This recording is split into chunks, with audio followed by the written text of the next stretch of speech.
Online class में एक बार फिर से आप सभी का हार्दिक स्वागत और अभिनंदन है। हम लोग वेक्टर्स के बारे में पढ़ रहे थे। कुछ वेक्टर्स के टाइप्स हमने पिछले वीडियो में डिस्कस किए थे। प्लाज्मिड वेक्टर के बारे में, प्लाज्मिड वेक्टर के 2 टाइप्स पढ़े और टी प्लाज्मिड का इंट्रोडक्शन हमने पढ़ा था। आज हम लोग टी प्लाज्मिड का remaining part, cosmid vector, bacterial artificial chromosome और यीस्ट आर्टिफिशियल क्रोमोसोम जैसे वेक्टर की बात इस वीडियो में करेंगे। टी प्लाज्मिड मैंने आप लोगों को बताया था कि टी प्लाज्मिड टुमीफेंसिस एग्रोबैक्टीरियम नामक बैक्टीरिया से इस प्लाज्मिड को पृथक किया गया है। अगर इस प्लाज्मिड की हम संरचना देखें तो लेफ्ट बॉर्डर और राइट बॉर्डर 2 हिस्से हैं जहां इसके बीच में टी मौजूद होता है। ये जो टी है ये इन्फेक्शन क्रिएट करता है। पौधों में जब क्राउन गॉल डिजीज उत्पन्न होती है तो क्राउन गॉल डिजीज के लिए जिम्मेदार जो डीएनए होगा वो कौन सा होगा? टी होता है। विरुलेंस जीन होते हैं जिनकी उपस्थिति में डीएनए को होस्ट कोशिका में डाला जाता है।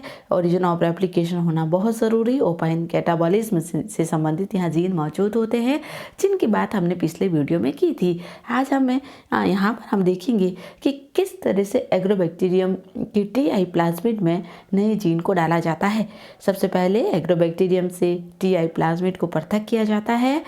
इस टी हिस्से वाला, ये जो टी वाला हिस्सा है, इस टी को रेस्टिकेशन एंजाइम से कट किया जाएगा और जो हमारा जीन ऑफ इंटरेस्ट या जो फॉरेन जीन है जो हमें किसी होस्ट कोशिका में डालना है, उस जीन को भी रेस्टिकेशन एंजाइम से कट करके इच्छित जीन को ले लिया जाएगा। मान लें कि पौधों में हमें कैसा जीन डालना है जो बैक्टीरियल डिजीज़ के प्रति रेजिस्टेंस है, तो बैक्टीरियल डिजीज़ के प्रति रेजिस्टेंस जीन को हम क्या कर लेंगे? आइसोलेटेड कर लेंगे और दोनों को रेस्टिकेशन एंजाइम से कट करने के बाद लाइगेज एंजाइम की सहायता से इनको आपस में जोड़ दिया जाएगा और हमारे पास बनेगा रिकॉम्बिनेंट प्लाज्मिड। अब जो रिकॉम्बिनेंट प्लाज्मिड बनेगा, सबसे पहले उसे किसी होस्ट कौन है इसका? एग्रोबैक्टीरियम। इस होस्ट में इसको डाला जाएगा, इसकी क्लोनिंग तैयार की जाएगी, ढेर सारी क्लोनिंग इसकी बनाई जाएगी। क्लोनिंग बनाने के बाद इसका इन्फेक्शन एक्सप्लांट के साथ करवाकर ट्रांसजेनिक प्लांट तैयार किए जाएंगे। तो इस तरह से एग्रोबैक्टीरियम डिटेल इसकी स्टडी हम आगे एक और पूरा चैप्टर पढ़ेंगे ट्रांसजेनिक प्लांट, जब मैं आपको समझाऊंगी। फिलहाल आप लोग इतना ध्यान रखिए कि किस तरह से रिकॉम्बिनेंट डीएनए बनाया जाएगा। तो जीन हम कहाँ डाल रहे हैं? जीन ऑफ इंटरेस्ट टी को कट करके डाल रहे हैं क्योंकि इन्फेक्शन पार्ट जो होता है टी प्लाज्मिड का वो टी होता है। तो टी को हमने कट किया है और कट करके यहाँ पर जीन ऑफ इंटरेस्ट हमने डाला है। अगला वेक्टर हम पढ़ने जा रहे हैं बैक्टीरियोफाज वेक्टर। आप लोगों को मालूम ही है कि बैक्टीरियोफाज एक वायरस है जो बैक्टीरियल सेल को इन्फेक्शन करता है। इसकी खोज फ्रेडरिक श्वार्ट्ज और डी हले ने की है। डी हले ने बैक्टीरियोफाज टर्म दी है और इन्होंने कहा है कि ये जो है बैक्टीरियल ईटर है। बैक्टीरिया को खाने वाले वायरस को हमने बैक्टीरियोफाज कहा है। Phage are very simple in structure. DNA जो होगा वो यहाँ तो इसमें डीएनए जेनेटिक मटेरियल होता है, यहाँ आरएनए, क्योंकि चूंकि वायरस है तो दोनों एक साथ नहीं होगा। यहाँ तो जेनेटिक मटेरियल क्या होगा? आरएनए, यहाँ फिर जेनेटिक मटेरियल क्या होगा? डीएनए होता है। और ये पूरा डीएनए आप लोगों को मैंने बता ही दिया। वेक्टर मैंने आप लोग पढ़ाया है। आगे हमने प्लाज्मिड के बारे में हमने बात की थी जब मैंने आप लोगों को ट्रांसडक्शन पढ़ाया, तब आपको बताया था कि ये पूरा आवरण एक प्रोटीन आवरण से घिरा रहता है जिसे कैप्सिड कहते हैं और ये अपना जीवन चक्र 2 साइकिल में पूरा करता है, लाइटिक और लाइसोजेनिक साइकिल। हम वेक्टर को क्यों यूज़ करते हैं? बैक्टीरियोफाज को क्यों एज ए वेक्टर हम काम में लेते हैं? क्योंकि पहली बात, ये एक बहुत बड़े डीएनए पीस को कॉपी कर सकता है और उसको रिकॉम्बिनेंट करके किसी होस्ट कोशिका में डाला जा सकता है। ये केवल 2 से 3 रेस्टिकेशन साइट यहाँ पर मौजूद होती है। यहाँ पर क्या किया जाएगा कि कोई भी वेक्टर जो कि हम काम में ले रहे हैं, मैंने आपको पहले भी बताया कि वो नेचुरल रूप से उसको सीधा हम काम में नहीं ले सकते, उसमें कुछ चेंजेस करने पड़ते हैं। तो यहाँ भी थोड़े चेंजेस करके हम नया वेक्टर बनाएंगे और उसको काके काम में लेंगे। बैक्टीरियोफाज के रूप में lambda phase, M13 phase, T4 T7 phase, P1 phase जैसे बैक्टीरियोफाज को एज ए वेक्टर काम में लिया जा सकता है। हम बात करेंगे एक एग्जाम्पल M13 फेज की। M13 फेज सबसे पहले मुंच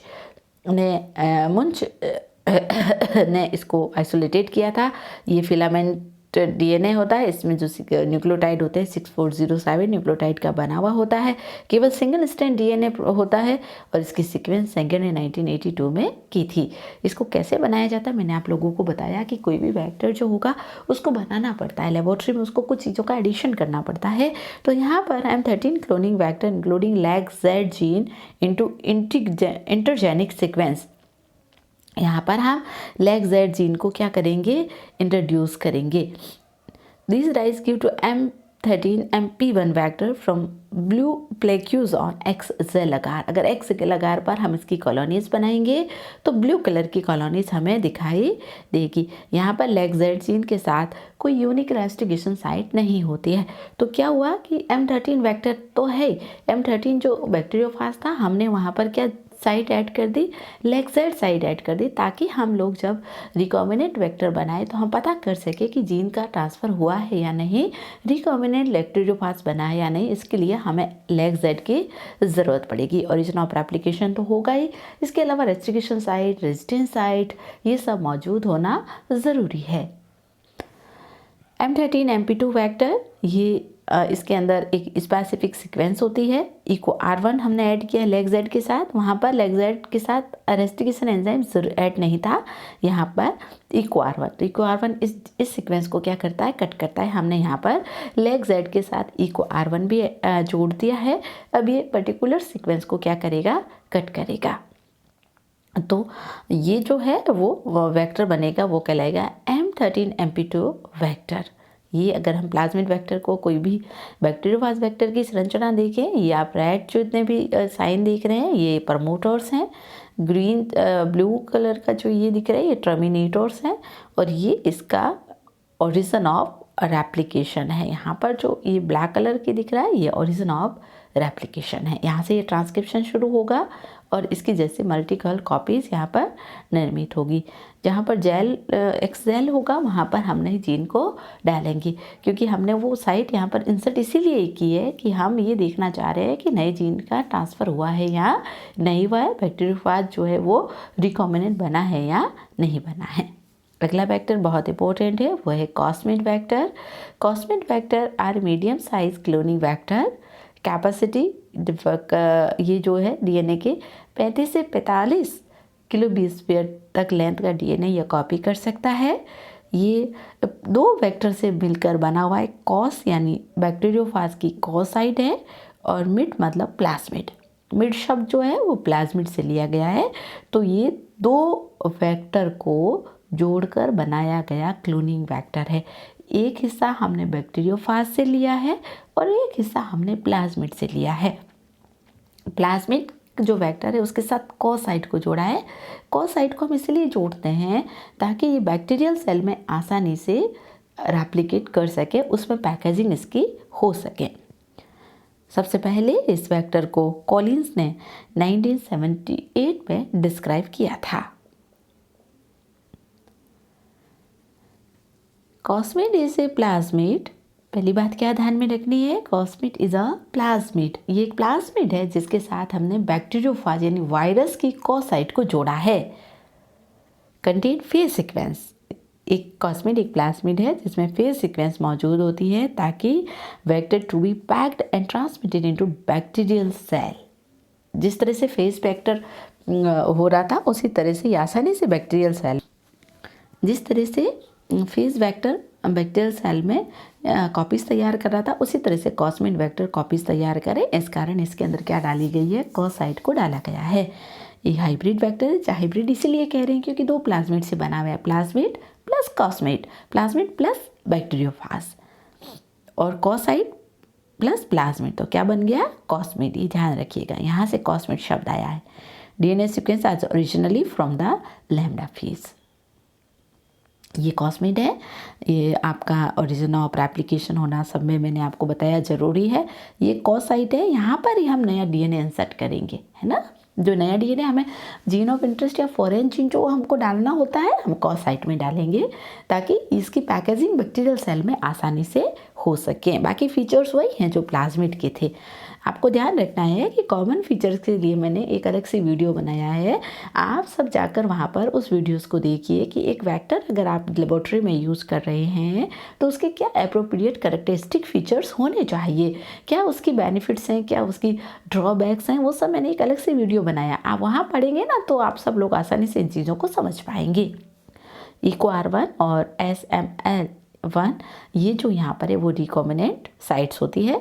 ये एंटीबायोटिक जो प्लाज्मिड एम्पिसिलिन और टेट्रासाइक्लिन जीन थे तो यहाँ पर भी एंटीबायोटिक रेजिस्टेंस जीन होते हैं।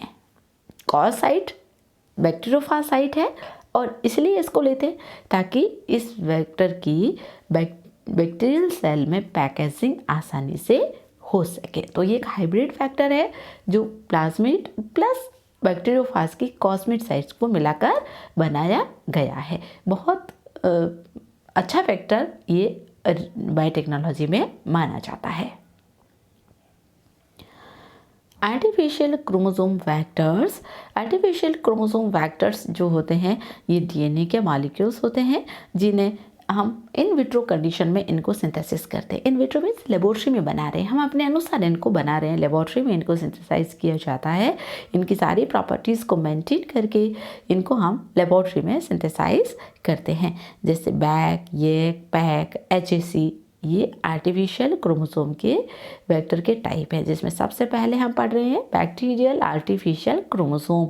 Bacterial artificial chromosome is a DNA based on functional fertility of plasmid. Plasmid का जो डीएनए है उसको हमने लिया गया है और इसमें ट्रांसफॉर्म करेंगे और ट्रांसफॉर्म करके इसको हम लोग एज ए वेक्टर काम में लेंगे। अब ये क्या होते हैं कि जितने भी आर्टिफिशियल क्रोमोसोम हम यहाँ पर वेक्टर के रूप में काम में ले रहे हैं, इनकी कैपेसिटी होती है कि ये बहुत हाई जो बहुत लंबे डीएनए अणु को क्लोनिंग कर सकते हैं। तो यहाँ पर इसकी कैपेसिटी है ये लगभग 300 किलोबेस पेयर डीएनए को कॉपी कर सकता है। क्या कंपोनेंट्स होते हैं बैक में? ओरिजिन ऑफ रेप्लिकेशन आपको मालूम है हर एक फैक्टर की होनी ज़रूरी है।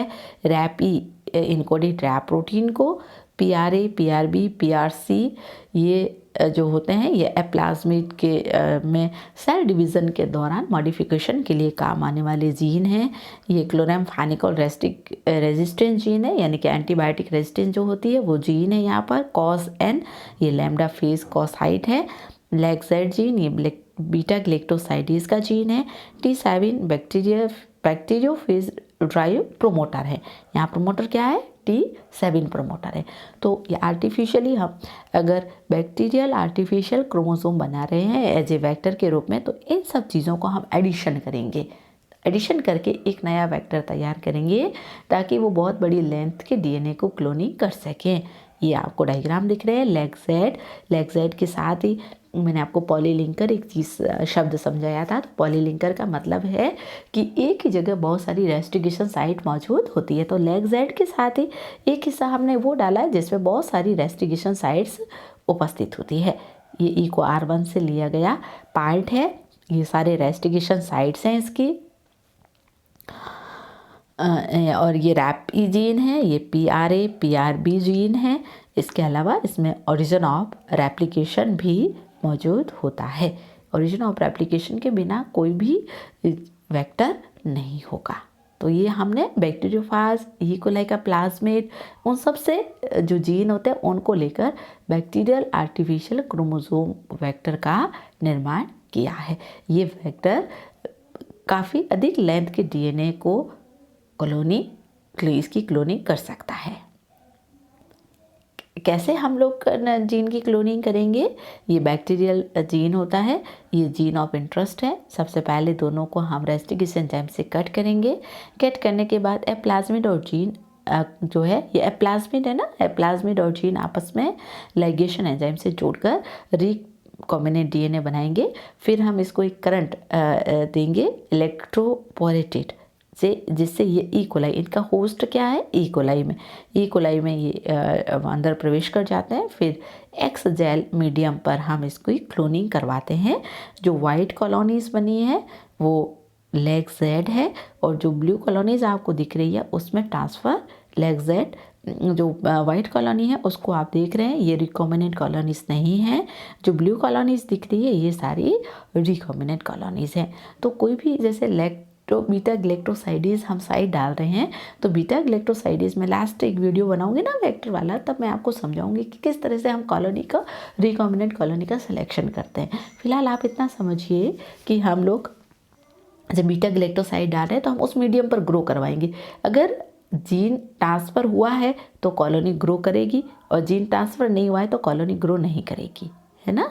तो हम पता कर सकते हैं कि अगर कॉलोनीज़ बन रही है इसका मतलब वो रिकॉम्बिनेंट वेक्टर बना है, और कॉलोनीज़ नहीं बन रही है इसका मतलब वो रिकॉम्बिनेंट नहीं है। तो यहाँ वाइट कॉलोनी जो है कलर से शो हो रही है, वाइट कॉलोनी इसका मतलब रिकॉम्बिनेंट नहीं है, और ब्लू है इसका मतलब रिकॉम्बिनेशन इसमें हुआ है। तो इस तरह से हम लोग बैक्टीरियल आर्टिफिशियल क्रोमोसोम के माध्यम से किसी भी जीन ऑफ इंटरेस्ट की क्लोनिंग कर सकते हैं।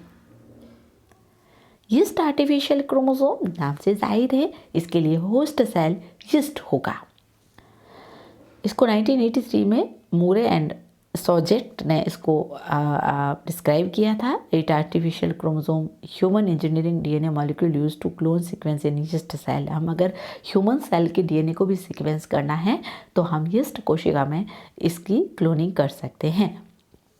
यह भी एक सटल वेक्टर है जो कि ई कोलाई और यीस्ट से मिलकर बनाया गया। कुछ इसके कुछ जीन हैं वो ई कोलाई से लिए गए हैं, कुछ सैक्रोमाइस सेरिविसी यानी यीस्ट कोशिका से लिए गए। तो ये भी एक तरह का हाइब्रिड वेक्टर है। ये यहाँ पर लगभग 1000 किलो 20 पेयर डीएनए की सीक्वेंसिंग की जाती है, कॉपी की जा सकती है। मैंने डिफरेंट टाइप ऑफ एक प्लाज्मिड होते हैं जिसमें PEAC3 PEAC4 प्रमुख हैं। इसको कैसे बनाते हैं मैंने आप लोगों को बता ही दिया कि इसको ये एक हाइब्रिड वेक्टर है जिसमें प्लाज्मिड और यीस्ट के अलग अलग साइड्स को लेकर इसको बनाया जाता है और आपस में लाइगेज एंजाइम से इसको जोड़ दिया जाता है। इसमें कौन कौन सी साइट मौजूद होती है? इसमें यीस्ट का सेंट्रोमियर होना बहुत ज़रूरी है। सेंट्रोमियर नहीं होगा तो ये आगे रेप्लिकेट नहीं होगा। यीस्ट ऑटोसोमल रेप्लिकेटिंग सीक्वेंस होती है और यीस्ट का टीलोमियर यहाँ पर होता है। सेलेक्टेबल मार्कर के रूप में URA3, TRP1 और बैक्टीरियल सेलेक्टेबल मार्कर यहाँ पाए जाते हैं। ये आर्टिफिशियल ओरिजिन ऑफ रेप्लिकेशन होता है। सेंट्रोमियर के लिए जीन होते हैं एंड वो रेस्टिगेशन एंजाइम साइट्स होती है। ये यहाँ पर बैक्टीरियल मार्कर होते हैं या एम्पिसिलिन रेजिस्टेंस साइट है और ये टीलोमियर साइट होती है। तो यहाँ से जो आप लोगों को मालूम है कि जहाँ पर हम जीन को इंटरेस्ट करेंगे, जहाँ जहाँ जीन को हम फॉरेन जीन जो होगा, जो जीन ऑफ इंटरेस्ट होगा उनको हम ऐड करेंगे, वहाँ हम इसको रेस्टिगेशन से एंजाइम से कट करेंगे। तो यहाँ टीलोमियर साइट वाले हिस्से से इसको कट करके कोई भी नए जीन को यहाँ डाला जा सकता है और इसकी नई कॉपीज़ जो है वो बनाई जा सकती है। किस तरह से यीस्ट वेक्टर को लेकर हम क्लोनिंग करेंगे उसकी बात हम अगले वीडियो में करेंगे। अगले वीडियो में हम बाकी रहे हुए वेक्टर को पढ़कर इस पूरे टॉपिक को समाप्त करेंगे। तो इस वीडियो में हम लोगों ने TI प्लाज्मिड से कैसे क्लोनिंग करते हैं, बैक्टीरियल आर्टिफिशियल क्रोमोसोम से कैसे क्लोनिंग करते हैं, कॉस्मिड क्या है और यीस्ट आर्टिफिशियल क्रोमोसोम का हमने इंट्रोडक्शन पढ़ा है। आप ध्यान से इन सब वेक्टर का पहले वीडियो से लेकर ये मेरा तीसरा वीडियो है, आप अच्छे से इसको पढ़िए ताकि आप plasmid vector, cosmid vector, yeast artificial bacterial chromosome vector के बारे में आसानी से समझ सकें। अगर आप ध्यान से पढ़ेंगे इन सब चीज़ों को तो आसानी से ये सब चीज़ें समझ में आएगी। इन सब चीज़ों को समझने से पहले जो कॉमन वीडियो मैंने वेक्टर के कैरेक्टरिस्टिक फीचर्स को लेकर बनाया है वो भी आसानी से आप लोग अच्छे से उसको समझिएगा। तो अगले वीडियो में हम फिर और वेक्टर्स की बात करते हुए इसको समाप्त करेंगे। तब तक के लिए शुक्रिया।